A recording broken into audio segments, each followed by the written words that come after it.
श्री सद्गुरु महाराज की जय। सत्संग सुधा सागर से सद्गुरु महाराज का प्रवचन। प्यारे लोगों, जो कुछ नहीं लेता है वह सब कुछ पा जाता है। जो कुछ पाने की इच्छा करता है वह कुछ नहीं पाता है। पूर्व काल में एक भक्तिन हुई थी जो एक भील की लड़की थी और मतंग ऋषि की शिष्या। इसका नाम शबरी था। उसका विवाह सवर जाति के एक जंगली आदमी से हुआ था।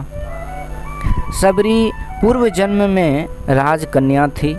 उसे पर्दे के अंदर रहना पड़ता था। वह चाहती थी कि पर्दे के अंदर न रहूं, इसलिए उसका अगला जन्म एक भील के घर हुआ। शबरी को विवाह करके उसका पति घर ले जा रहा था। शबरी कुरूपा थी। उसका पति रास्ते में सोच रहा था कि इसको ले जाकर क्या करूँगा, इसको तो देखकर लड़के सब डरेंगे। उसका पति उसे छोड़ना चाहता था और इधर शबरी भी साथ नहीं जाना चाहती थी। जंगल का रास्ता था। मौका पाकर उसका पति उसे छोड़कर भाग गया। तब शबरी उसी जंगल में मतंग ऋषि के आश्रम के आसपास जाकर रहने लगी और मौका खोजने लगी कि कोई सेवा करूं। उसने देखा कि एक साधु बहुत सवेरे उठकर रास्ते पर झाड़ू लगाते हैं। शबरी को वही काम पसंद आया। वह उस साधु से पहले उठकर रास्ते पर झाड़ू लगाने लगे। एक दिन उस साधु ने शबरी को झाड़ू लगाते ही पकड़ा और मतंग ऋषि के पास ले आया। मतंग ऋषि ने कहा कि उसको छोड़ दो, यह बड़ी भक्तिन है। उसी आश्रम में उसकी भक्ति पूर्ण हुई। शबरी सब प्रकार की भक्ति में योग्य हो गई थी। जब मतंग ऋषि संसार से विदा हो गए तब वहाँ के साधुओं ने उसको वहाँ से तालाब से पानी लाने से मना किया। फल यह हुआ कि उस तालाब का पानी सड़ गया। सब साधुओं को भी दूर से पानी लाना पड़ने लगा। अंत में भगवान श्री राम उस आश्रम पर आए और वहाँ के साधुओं से पूछा कि आप लोगों को कोई कष्ट भी है। उन लोगों ने कहा, देखिए ना, जिस तालाब से हम लोग पानी लाते थे उसका पानी सड़ गया है। हम लोगों को दूर से पानी लाना पड़ता है। यही एक कष्ट हम लोगों को है। आप उस तालाब में अपने चरण रख दें तो पानी शुद्ध हो जाएगा। महात्माओं के कहने पर भगवान राम उस तालाब में गए, परंतु पानी शुद्ध नहीं हुआ। तब भगवान के कहने पर शबरी उस तालाब में गई तो पानी शुद्ध हो गया। शबरी ने योग किया था। तजी जोग पावक देह हरिपद लीन भई जह नहीं फिरे। उसने योगाग्नि में अपना शरीर छोड़ा था।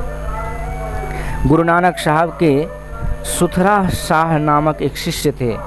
किसी कारणवश उन पर नानक देव जी अप्रसन्न हो गए, नाराज हो गए और उन्हें अपने सत्संग से भी आने की मनाही कर दी।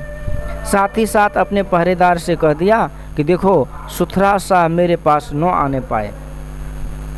एक बार सुथरा शाह ने सोचा कि गुरु महाराज के दर्शन किए बहुत दिन हो गए, उनके दर्शन के लिए किसी तरह जाना चाहिए। यह सोचकर उन्होंने एक बोरे में मिट्टी के ढेले और दूसरे बोरे में कंकड़ भर लिए और गुरु नानक साहब के दर्शन के लिए चले। गुरु नानक साहब 3 दरवाज़ों के भीतर थे। प्रत्येक दरवाजे पर एक एक पहरेदार था। पहले दरवाजे के पहरेदार से सुथरा शाह ने कहा कि देखो भाई, मुझे गुरु महाराज के दर्शन के लिए दोनों बोरों के साथ जाना है। एक बोरा में सरफियाँ हैं और दूसरे में मिश्री के ढेले।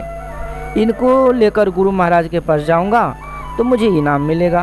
तुम मुझे भीतर जाने दो और जो इनाम मिलेगा उसमें आधा तुम्हें दे दूंगा। दूसरे द्वार पर दूसरे पहरेदार ने रोका तो कहा कि अमुक अमुक चीज़ लेकर गुरु महाराज के पास जा रहा हूँ, वहाँ मुझे बहुत इनाम मिलेगा। आधा इनाम पहले द्वार के द्वारपाल को देने का वचन दिया है, आधे का आधा तुम्हें दे दूंगा, मुझे भीतर जाने दो। दूसरे पहरेदार ने भी जाने की अनुमति दे दी। तीसरे द्वार को भी 1/4 इनाम देने का वचन देकर गुरु नानक साहब के पास चले गए सुथरा शाह जी। गुरु नानक साहब ने सुथरा शाह को देखते ही क्रोधित हो उठे और पास के शिष्य से कहा कि इसे 100 जूते लगाओ। सुथरा शाह ने कहा कि ठीक है हुजूर, यहाँ आने पर यह मुझे इनाम के रूप में मिला, इसका बंटवारा मैंने पहले ही कर दिया। उसके अनुसार 100 जूतों में से 50 तो पहले पहरेदार को और 25-25 दूसरे तीसरे पहरेदार को लगने चाहिए।